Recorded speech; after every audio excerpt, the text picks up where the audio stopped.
태초에 말씀이 계시니라. 이 말씀이 하나님과 함께 계셨으니 이 말씀은 곧 하나님이십니다. 그가 태초에 하나님과 함께 계셨고 만물이 그로 말미암아 지은 바 되었으니 지은 것이 하나도 그가 없이는 된 것이 없느니라. 그 안에 생명이 있었으니 이 생명은 사람들의 빛이라. 빛이 어둠에 비추되 어둠이 깨닫지 못하더라. 하나님께로부터 보내심을 받은 사람이 있으니 그의 이름은 요한이라. 그가 증거하러 왔으니 곧 빛에 대하여 증거하고 모든 사람이 자기로 말미암아 그분을 믿게 하려 함이라. 그는 이 빛이 아니요 이 빛에 대하여 증거하러 온 자라.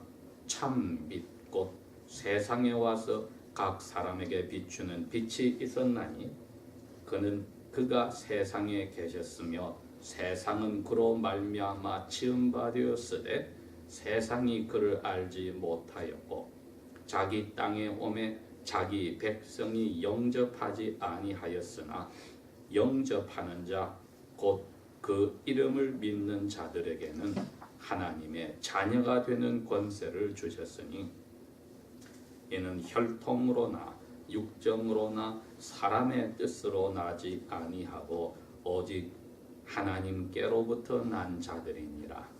말씀이 육신이 되어 우리 가운데 거하심에 우리가 그의 영광을 보니 아버지의 독생자의 영광이요 은혜와 진리가 충만하더라.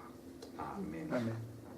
특별히 1절에서 3절 말씀에 마지막 14절 말씀 요약한 이 말씀을 가지고 저희들이 오늘 읽고 생각하려 합니다. 오늘 아침에도 저희들이 교회와 개인의 고백으로 하나님 아버지의 그 외아들 우리 주님 예수 그리스도를 믿는다고 고백했습니다. 그러니까 아버지의 외아들이다. 그런데 그분이 우리의 주님이라고 저희들이 고백했습니다.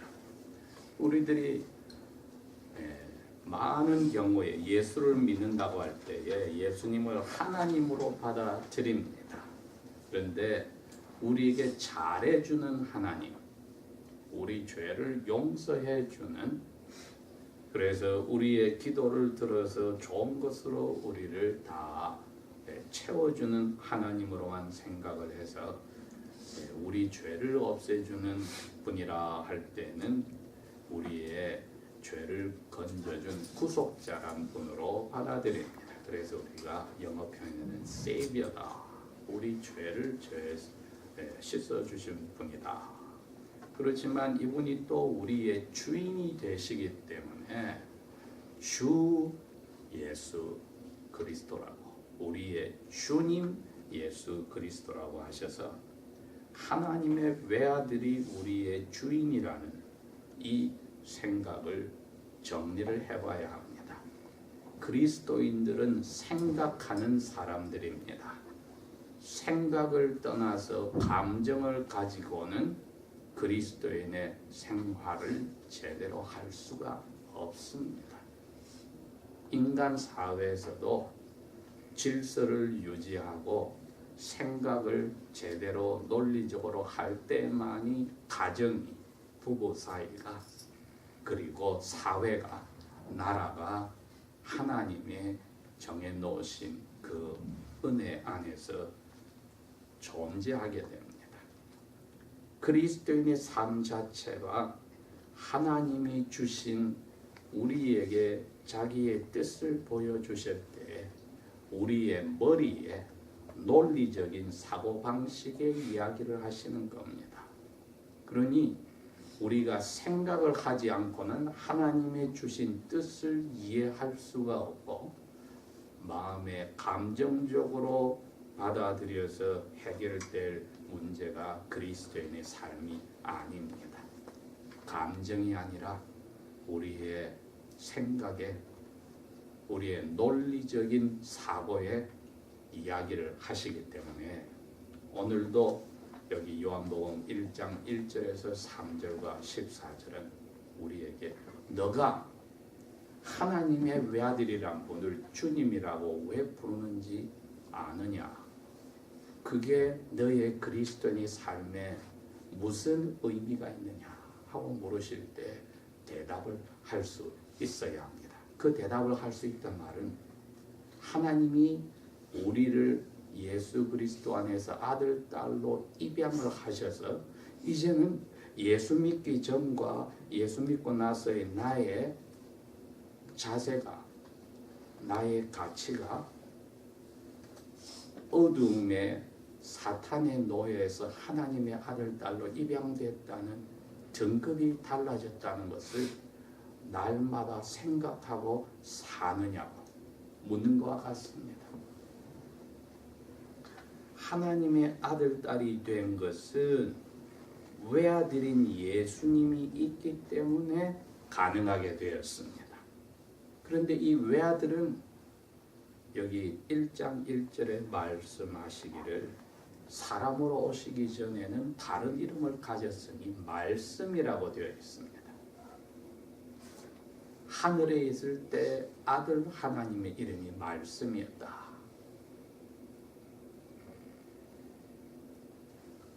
그러나 영원 전부터 이분은 하나님과 같이 있어서 영원 전부터 아버지 하나님과 함께 하나님으로 아들 하나님으로 계셨고 이 세상을 만들 때 하늘과 땅과 그 가운데 모든 것을 만들 때 그리고 시간이란 것을 만들 때 그때도 직접 이분이 이 말씀이 만드셨다고 분명히 3절에는 밝혔습니다.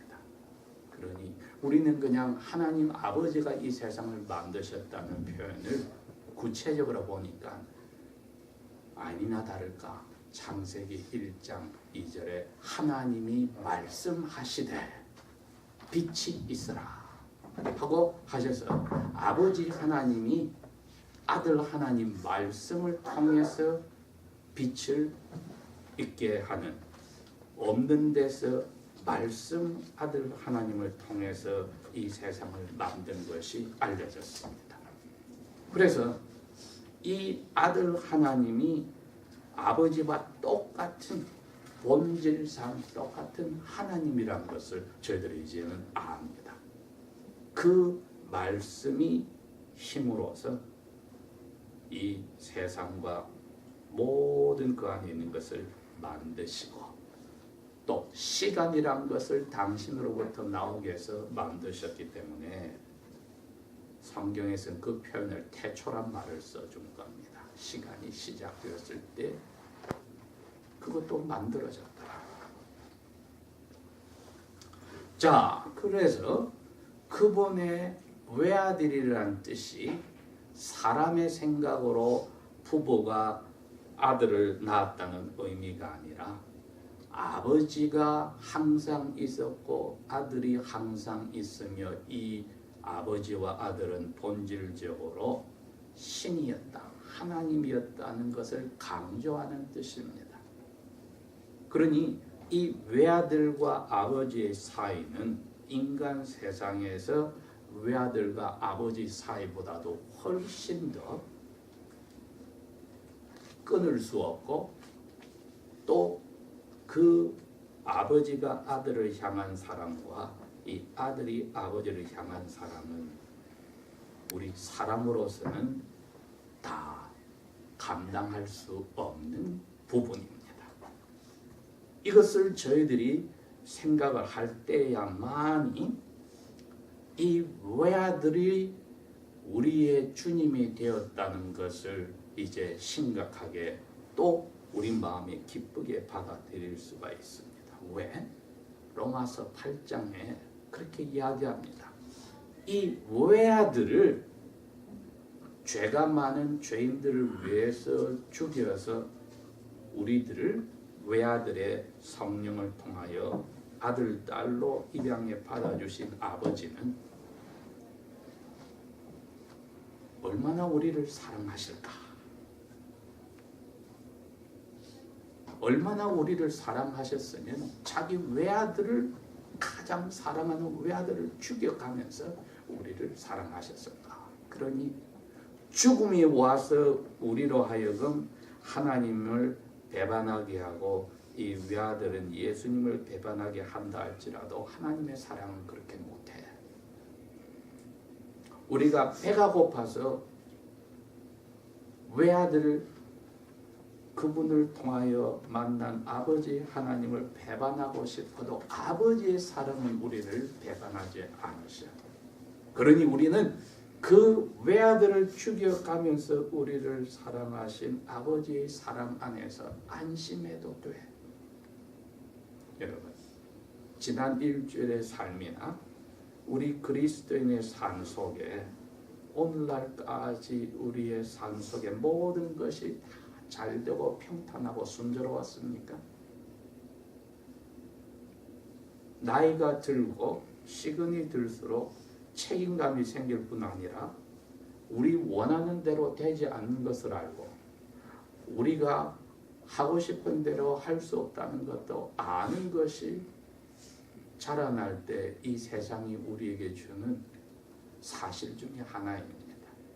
그리스도인의 삶 속에 그리스도인으로 산다고 할 때 수많은 것들이 우리에게 장애물로 다가올 때에 인간관계가 흔들리고 우리의 건강이 문제가 되고 우리의 가족 사이가 문제가 되고 우리의 이 세상에서 눈에 보이는 보이지 않는 재물들이 문제가 되고 우리의 이름이 명예와 지식과 기술과 모든 것이 흔들려서 나는 아무것도 믿을 수가 없다고 할 때에 발가벗은 것처럼 어린애가 태어났을 때처럼 되었을 때에도 그 외아들 예수를 죽인 아버지의 사랑은 우리를 절대로 버리지 않고 그 사랑은 변함이 없다.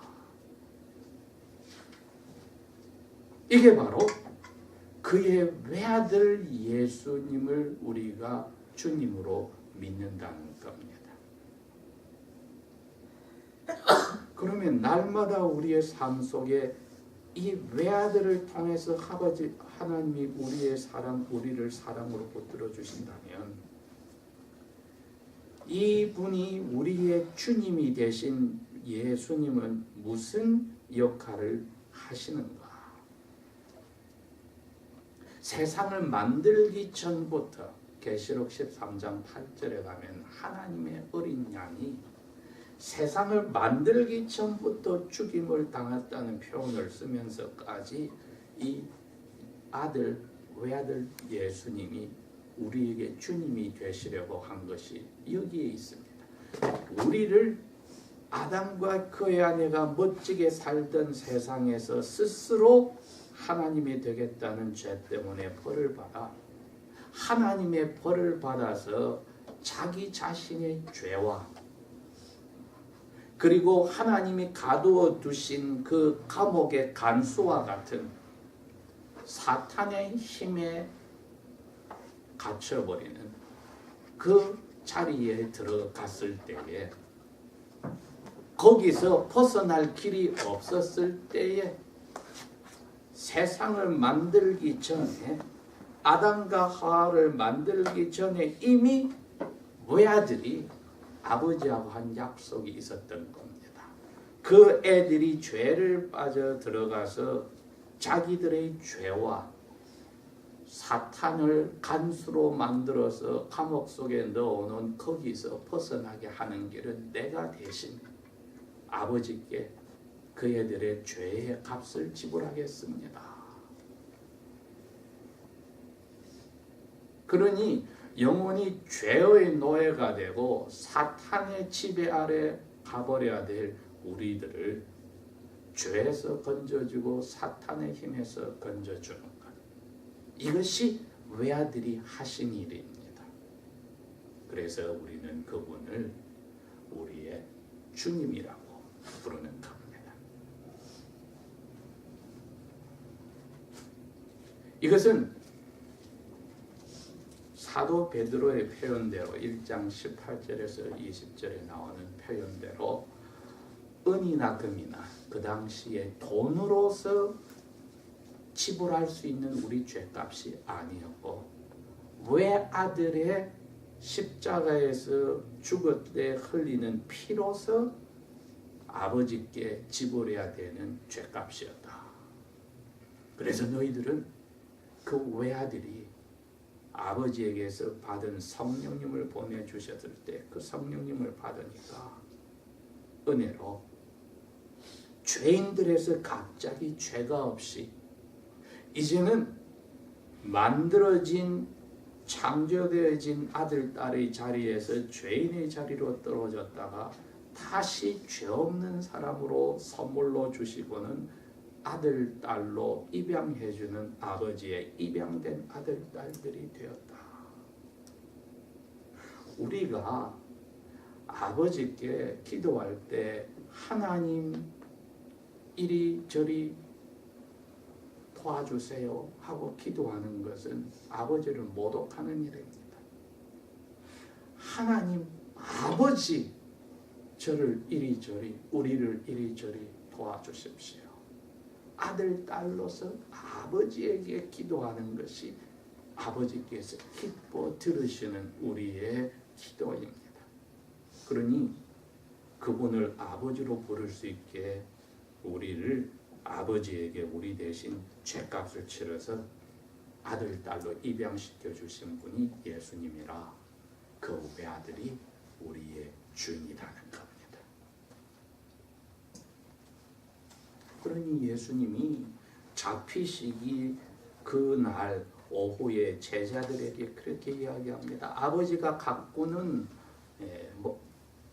농부와 같지만은 아버지가 심어놓은 포도나무가 있는데 내가 포도나무와 같아. 너희들은 나에게 달려있는 포도나무의 가지들이 되어서 거기서 그 많은 포도송이를 맺어야 되는데 너희들이 그게 삶의 기쁨이야. 근데 그 가지가 나의 줄기에서 떨어져 버리면 너희들은 아무것도 못해. 하나님의 외아들과 입양받은 우리 아들, 딸과의 사이가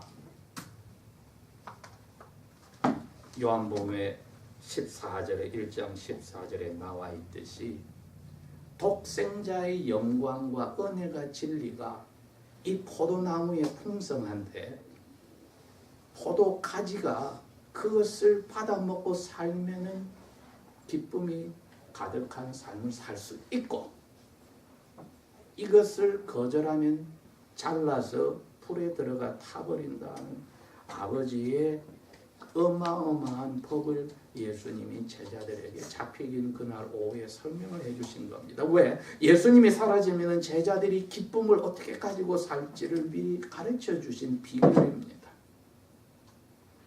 우리의 주님 하나님의 외아들 예수란 것은 이제 우리가 생각을 정리하면 그 뜻입니다. 우리로 하여금 외아들을 주님으로 받아들였을 때 이제 입양된 아들, 딸로서 아버지의 사랑이 우리를 무슨 일이 있더라도 꼭 잡기 때문에 예수님 안에만 이 관계를 유지한다면 노예로 그리고 동생들로 예수님을 주인으로 오빠로 형님으로만 붙들고 있으면 은혜와 진리가 우리의 삶 속에 아버지로부터 항상 쏟아지는 우리의 죄에서 벗어날 수 있고 사탄의 힘에서 우리를 벗어나게 하는 그 기본에서 모든 것이 다 아담과 하와보다도 더 아름다운 유혹에 빠져서 더 이상 죄 생활에 들어가지도 않고 사탄의 노예로서 살지 않는 그 자리, 기쁨이 넘치는 자리로 우리가 들어와 있다고.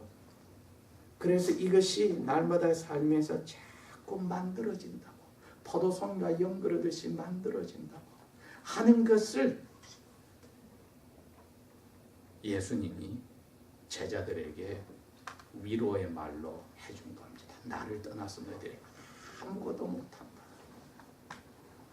우리의 주인이 바로 그 뜻입니다. 주인이 해주는 것, 그거 우리가 생각 안 하면 아무것도 우리가 못한다. 지난 일주일에 우리가 무엇을 한 것 같습니까?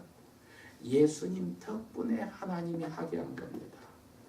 예수님을 떠나서 그분의 나 포도나무 줄기에서 떨어져 나가면은 은혜와 진리가 충만한 삶은 우리에게 없습니다. 우리의 결정들이 어떻게 했습니까? 우리의 사람들과의 관계에서 대화들이 어떻게 됐습니까? 우리의 장래에 대한 계획이 어땠습니까?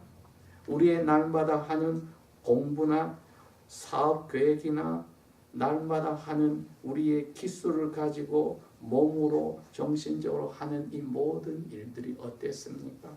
하나님의 은혜와 진리가 충만한 예수님의 노예인 동시에 동생들로서 아버지가 사랑으로 주신 그것을 열매로 우리가 맺고 산 것, 우리가 그것을 머리로 받아들였을 때 그렇구나. 내가 한 것이 아니고 나의 주인이신 예수님 덕분에 아버지가 사랑으로 이것을 나에게 기쁨에 넘치게 해 주셨구나.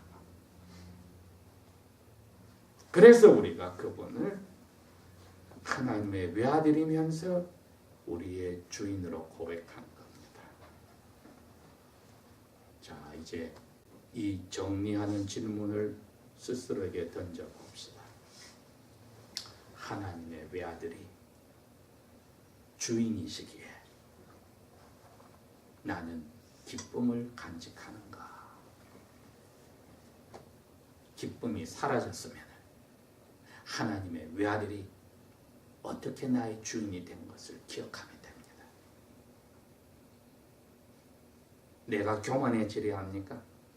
하나님의 외아들이 어떻게 자기를 버려서 죄가 되어서 죄인 대신에 뒤집어쓰고 우리를 자기의 몸의 일부분으로 받아주었는지를 되새겨보면 내 교만이 사라집니다. 내가 실망에 대해 희망을 포기하려 합니까?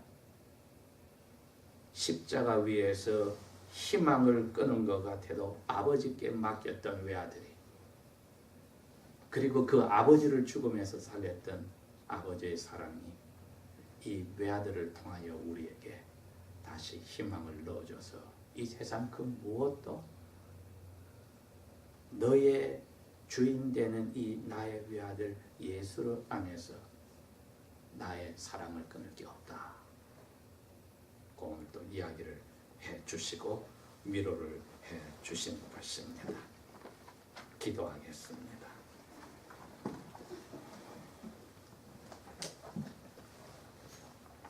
아버지 하나님, 당신의 외아들이 우리의 죄를 대신 뒤집어서서 죄 속에 허덕이는 우리를 건지시고 죄의 감옥 속에서 간수의 힘을 벗어나 마귀의 사탄의 힘에서 저희를 건져주신 것 감사를 드립니다. 이제 아버지의 사랑이 우리의 주님 되신 예수님 때문에 우리에게 끊임없이 기쁨을 주시려고 오시는 것, 저희들이 예수님을 놓지 않으므로 계속하여 맛보고 살기를 원하니 이 사랑 우리에게 변치 말고 허락하여 주십시오. 예수님 이름으로 감사 기도합니다. 아멘.